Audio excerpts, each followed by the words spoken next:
Welcome for on the Bleakest Keep. I'm not necessarily speedrunning here, it's mostly for fun, and I've activated the photo mode, and it will be a good occasion to check out how the world design is in more details, and zoom in on some stuff, NPCs, whatever, anything we want. So, let's say, does it work? Yep. I think we should be good to go. Anyway, like I was saying on my review of the game, this first area, the cemetery area, is randomly generated, and there is always the shopkeeper's shop, hut, don't know the exact word for this, kinda around here, where we will find Juliet. Aside from this, we have the drawbridge, always around at the same place over there. And further ahead, near that purple light, we have the second encounter with Juliet. Necessarily noticed is that there is a burning village over there, which is behind the shopkeep tavern. Okay, it's a tavern. So Juliet is in the tavern. So Juliet's tavern, and behind it we have a burning village over here. That's an interesting detail. I guess when Cormac, the evil sorcerer, took the power, and I think he slayed the king. He must be exercising some kind of, you know, the usual trope of big bad guy burning down everything. Anyway, I'll go into details along the way. Whenever I find something that seems interesting, I'll dive into it. I think it's still interesting to check out the world design. I may have some gripe with gameplay elements, but that was in another video. I'll put the link in the description. Right now, let's have some fun and I don't know, maybe talk about some design ideas and stuff. So for now, I'm mainly using the heavy sword. I grew accustomed to it, so I'm gonna stick to it for now. The unarmed run that I did several days ago was with cheats enabled, so it doesn't really count.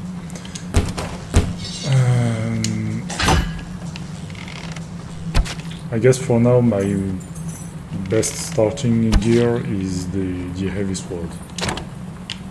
So, like I was saying, randomly generated among several presets, I guess. I wonder what kind of how the game dev actually designed the whole RNG here regarding the world generation. I'm not very good at game developing right now. I think I didn't ever develop a game, so yeah. I may spout nonsense. If that's the case, feel free to comment and point out whatever stupid I said. But I think I'm gonna start some indie game dev stuff on my free time whenever I can. Of course, before me there were many people that tried that. But I wanna give it a shot too and make a small game Not necessarily like the Bleakest Keep, but I don't know. At least one game, something. I wanna release something that is fun and enjoyable. I don't need it to be the huge game of the century or something like that. So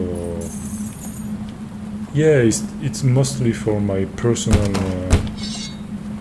I don't know. It's mostly for me, I guess. Now, enough rambling. I'm gonna clear out this side, and then I'm gonna reactivate camera mode, photo mode. Okay, so we arrived at the tavern. We have Juliet inside. We can see her over there. And yeah, I wanted to check out something. So yeah, the burning village. This is of course the exit from the tavern, and then we continue over there. Now about the burning village. Yeah, of course, there is a closed gate here and you cannot open it. There's no lever, no nothing. Burning village over here, comprised of empty houses, some fire effects, and yeah, some background elements like this. I never really paid attention to it, but that's nice. Now, what was on this side? Forest, just forest.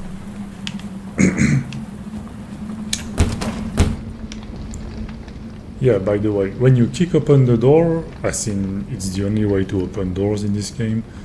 You can push the control left or right and avoid going through the door and still open it. Is there any point in doing this? Not necessarily, but I find it funny. Sometimes it can be useful to have a sneak peek at what is behind the door. Let's say you think there are several enemies and you are not necessarily ready. So yeah, it's a nice little thing. So, the tavern. Nothing up top. Closed roof here. And yeah, nothing very special. There we are. Of course, Juliette. This is her outfit 1. It's not her default outfit. It's the first outfit, number 1 outfit among the list. So we have chops over here, and those things cannot be interacted with. Health potion, speed potion, whatever. I don't know what the yellow is. Was it supposed to be something, or it's just a visual design? And the fireplace. Oh, and yeah, you can shoot the chandeliers here. It doesn't do anything, there's no purpose, but it's possible. So, the usual. And let's heal a little. I could use God mode, but I'm not gonna use it right now. I'm fine with going around in this. Too bad you cannot change Juliette's outfit with the menu while playing the game. You have to quit. Anyway, as I was saying, no way to open this gate. Let's move on. Nothing else to see here.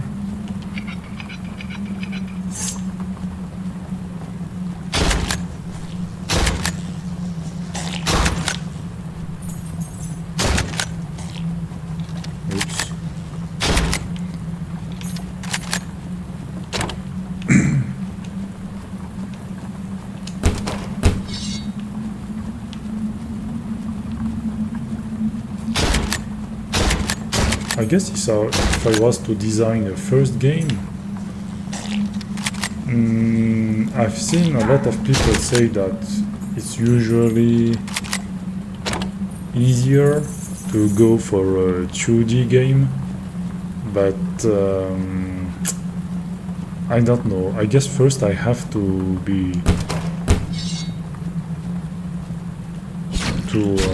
delimit what I am looking for as a video game, or rather, like, I have to precisely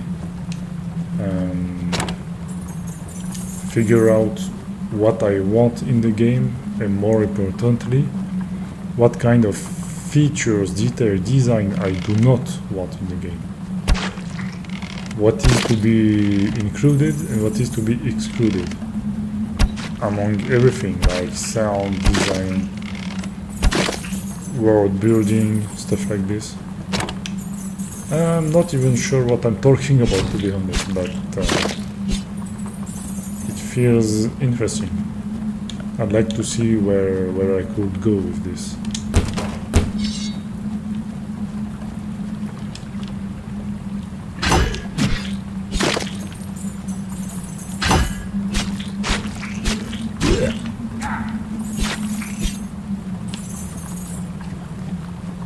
I guess it's nice that wait, I should have bought potions. I guess I may have to cheat after all. Yeah, whatever. I'll just restart if I need to. Yeah, I was gonna say, what's interesting is how Steam as a game platform, I mean, Steam takes a 30% cut, I think, from sales. But if I were to launch my very own game, the best thing to do would be to release it on Steam. That's where the huge majority of video gamers on PC find, use, and buy their game. So yeah, I guess that's what I would do. But for my very first game that I design, develop, where, yeah, I'm not necessarily looking for making money, not big money. Of course, monetary compensation is a huge... let's say if I were to sell video games and earn my life with it, that would be very good. To be financially, how can I say this? Independent, autonomous, I don't know which word is the correct one. I mean, to be my own boss. But before arriving at this point, I need a business plan. Because I may have ideas for a video game itself, but a video game is a product. And you need a business plan for your product to be valuable, to make sense, to, I don't know, to be worth something, whether it is money value, interest value, things like this. I may find my game interesting, but if players do not find it interesting and say, oh, it's boring, I don't like it, there are missing features, whatever, I don't know, that would be disappointing, both for me, the supposed future game dev, and the players, fans, or not necessarily fans, just someone that plays the game. That's as much as I could figure out at this point. I'm not exactly sure where I will be going with all of this, but I'm starting to have enough motivation to even talk about it, first of all. And then I have to work on at least a game design, first thing first. Something that makes sense. How to properly figure out what is a video game, what kind of video game, and does it have any interest around it? Because if I just copy paste another video game that I like and I wanna do it better, there wouldn't be that much purpose in such an approach. Then again, we are in 2025, the game industry is more than huge. So, of course, in such a very developed environment, whatever I may think of, do, design, develop, whatever, may have already been done by other people like me, or big studios, or whatever, AAA games. So yeah, I guess it's not about copying or not copying someone. It's more about the artistic vision, the game design itself. It needs to have my signature on it.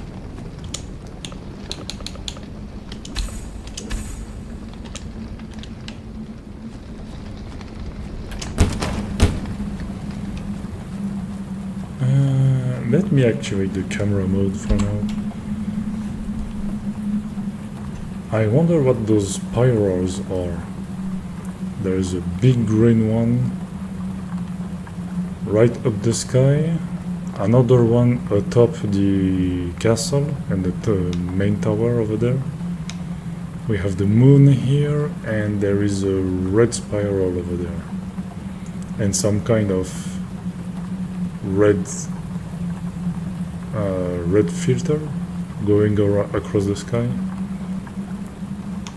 That's an interesting choice. I wonder what those spirals represent. Is it like the magic? I don't know. Tell me what you think in the comments.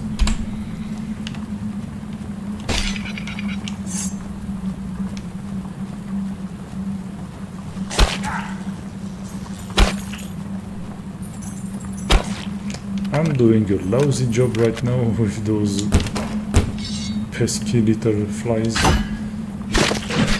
They shouldn't be an issue, but I'm not exactly focused on gameplay right now.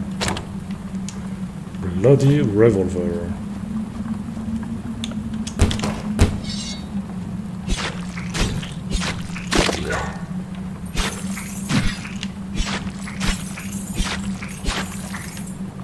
Good thing the longsword has a long reach.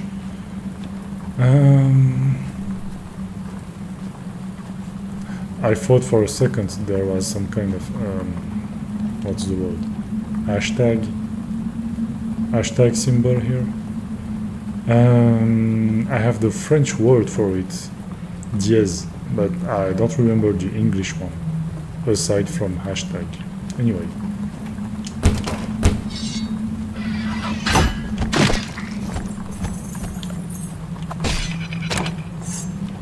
Let's run for it. I don't feel like fighting them. Nope. Let's skip this area. Oops, I should have parried. Yeah, I'm skipping because I wanted to... Oh, I won't be able to skip right now. There's my homeboy, the troll, giant ogre. I wonder what's the correct name for this. He reminds me of those things in the Harry Potter series. The troll.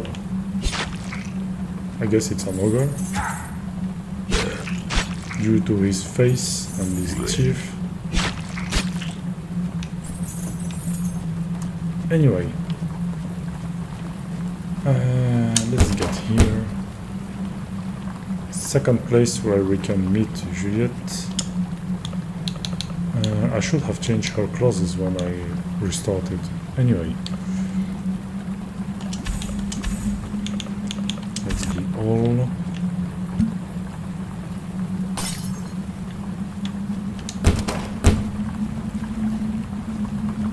What is an interesting thing with this game is how it's set in a medieval magic environment. That's the main theme, and we of course have bows, knives, but we also have guns. Not necessarily surprising depending on the medieval era we are in, but we also have plasma guns and stuff. That's very funny, and it's nice. It's like part of the humorous, the charm of the game, I guess. That's what you could call it. That's the kind of thing we can find in small indie games. When big studios try to do the same, it's kinda, I don't know, forced. It's forcefully thrown in the player's hand, and it's like, oh hey, look, we put an Easter egg. Hurry up and now make TikToks about it or whatever. I know it's part of the whole marketing plan, but it's kinda annoying. I'd rather see some nice Easter eggs from small indie games than the forced, washed off, distasteful things we can find in some AAA. Of course, there are AAA games with nice Easter eggs, but or quirky elements. But the usual mainstream stuff we can find these days is not necessarily compelling. So, crossbow is a rather powerful weapon. Let's headshot in here. Parry. In one of the earlier version of the game, you could parry the first swing and then simply ignore the second. But I guess it was patched now. You need to parry the second hit too. I mean, it kinda makes sense. No, that's good.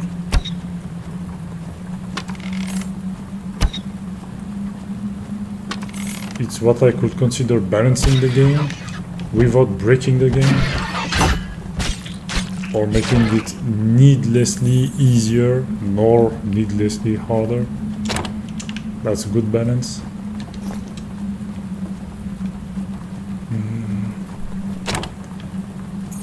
I've seen through the changelogs that the king's boss fight was what was the word? Nerfed? Diminished in difficulty. Difficulty was lowered. The boss was made easier for this king, I don't remember the name. The king boss fight. I don't necessarily think there is a need to make an that easy first boss fight. I mean, it kinda became trivialized. This boss is not necessarily the one that needs to be fixed. It's mostly the final one. The fact that you can be thrown out of bound during the final boss fight. And of course, since there is no checkpoint, you have to restart the whole game. That is extremely... the best word would be, to describe this would be, that's so unfair and not fun. I mean, the gameplay part on this is the thing I dislike the most. The fact that there is no checkpoint system. I mean, if there was a checkpoint system with some penalties because you lost / died / whatever, I would understand, but no checkpoint at all is not good game design. It forces you to play the game from beginning to the end and you can't really take the time and enjoy whatever you're doing because it's always a rush. And let's say, I don't know, you have to leave, you can't pause the game, go on save or save checkpoint and quit or something like this. There are this one apparently. That's a missed opportunity. Anyway, before I enter the boss area, let me check with the camera mode. So yeah, we have this exterior, what's the word? Cour. I have the French word in mind, not the English one. And here the third appearance of Juliet. A little shop set up in this cave. Nothing very special about it. What else do we have here? I know that after you've beaten the boss, you can of course go right in here, and then on this very little area there is one of the coins you can collect among the 10 coins. What else?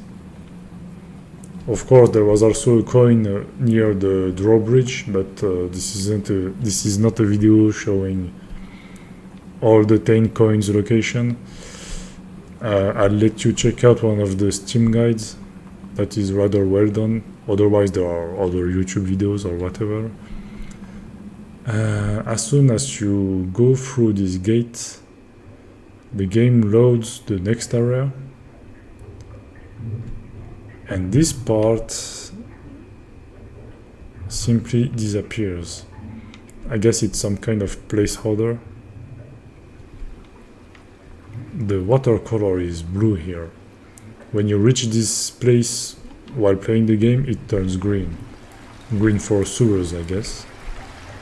And then all the way down this sewage.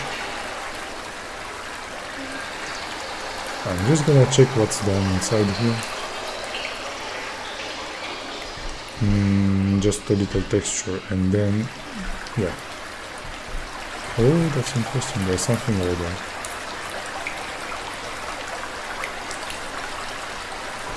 Anyway, let's do this boss fight, and I think I'll call it... I guess that will be all for this video. I'm not sure I will do another one like this. Maybe when I have more time. I am working on several stuff right now. Yeah, let's finish this boss fight and call it a day.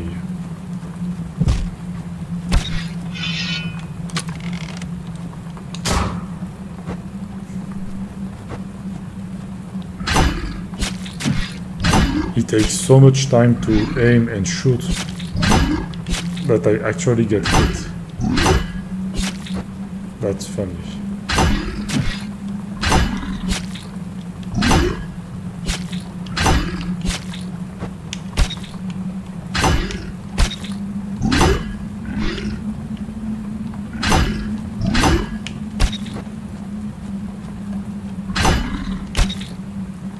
Thankfully, I took the parry perk.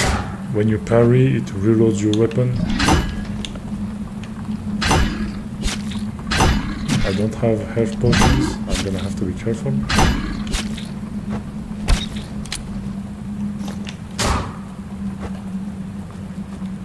I should count and see how long it takes for him to shoot.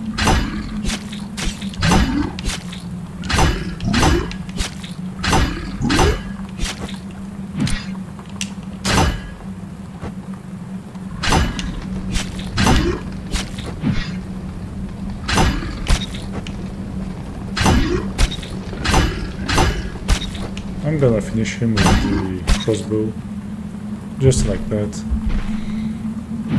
I wasn't really paying attention, I managed to defeat him very easily. Yeah, I guess that will be all for today. I'm just gonna check out what's below the bridge here. Camera mode, and yeah, just a stone bridge that goes down all the way down. And yeah, let's call it for today. Thank you for watching. If you want more of this kind of videos, then please say it so in the comments. If you don't like it, well, leave a comment too. And if you have any question or whatever, well, leave a comment too. Thank you, and see you in the next one.